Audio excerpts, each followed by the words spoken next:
প্রাঙ্গণে তারা অপেক্ষা করছেন, কেননা সকাল 10টার দিকে এখানে নায়করাজ রাজ্জাকের মরদেহ নিয়ে আসার কথা ছিল। যদিও আপনি জানেন যে আজ প্রকৃতির অবস্থা কিন্তু খারাপ, যেমনটা মনে হচ্ছে যে এই নায়কের মৃত্যুতে প্রকৃতিও যেন আজ শোকাহত।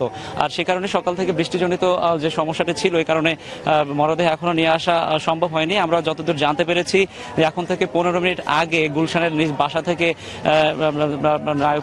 নায়ক রাজ্জাকের মরদেহ নিয়ে আসার জন্য রওনা হয়েছেন। কিছুক্ষণের মধ্যে হয়তো এখানে এসে পৌঁছাবেন। আমরা যেমনটা জানতে পেরেছি যে বেলা 11টার দিকে অথবা 11:15টার মধ্যে লাশ এখানে এসে পৌঁছাবে এবং এরপরই হচ্ছে মরদেহ এখানে শ্রদ্ধা নিবেদনের জন্য রাখা হবে। আপনারা হয়তো দর্শক দেখতে পাচ্ছেন যে মরদেহ রাখার জন্য যেখানে শ্রদ্ধা নিবেদনের জন্য রাখা হবে সেই মঞ্চ কিন্তু এখন প্রস্তুত।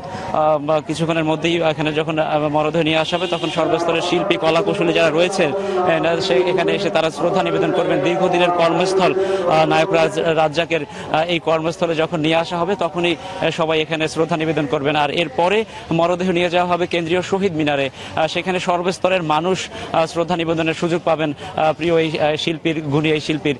এরপর আমরা যতদূর জানতে পেরেছি যে দুপুরে অর্থাৎ বাদ জোহর গুলশানের আজাদ মসজিদে একটি জানাজা, প্রথম জানাজা অনুষ্ঠিত হবে এবং সেই জানাজা শেষেই আমরা যতদূর জানতে পেরেছি বিকেল নাগাদ তার বনানী কবরস্থানে প্রিয় নায়কের মরদেহ দাফন করা হবে। আর কিছুক্ষণ দর্শক আপনারা দেখতে পাচ্ছেন যে তথ্যমন্ত্রী হাসানুল হক ইনু মাত্রই এফডিসি প্রাঙ্গণে এসে পৌঁছেছেন। আসলে এই গুণী শিল্পীর যে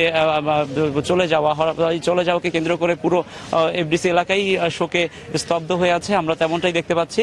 আর সবকিছু যদি ঠিক থাকে, আর আজকে সড়কের অবস্থাও কিন্তু ভালো না, বৃষ্টি এবং যানজটের কারণে কিন্তু মরদেহ আনতে একটু সময় লাগছে। যখন নিয়ে আসা হবে তখন সর্বস্তরের শিল্পী কলাকুশলীরা এখানে শ্রদ্ধা নিবেদন করবেন, এরপর নিয়ে যাওয়া হবে কেন্দ্রীয় শহীদ মিনারে। অপলা, এই ছিল আমার কাছে সবশেষ খবর এফডিসি প্রাঙ্গণ থেকে। দর্শক, নায়করাজ রাজ্জাকের মরদেহ নেওয়া হচ্ছে এফডিসিতে, সেখানে শ্রদ্ধা নিবেদন করা হবে এবং তার প্রস্তুতির সবশেষ খবর জানাতে আমাদের সাথে যোগ দিয়েছিলেন সহকর্মী রাশেদ বাপ্পি।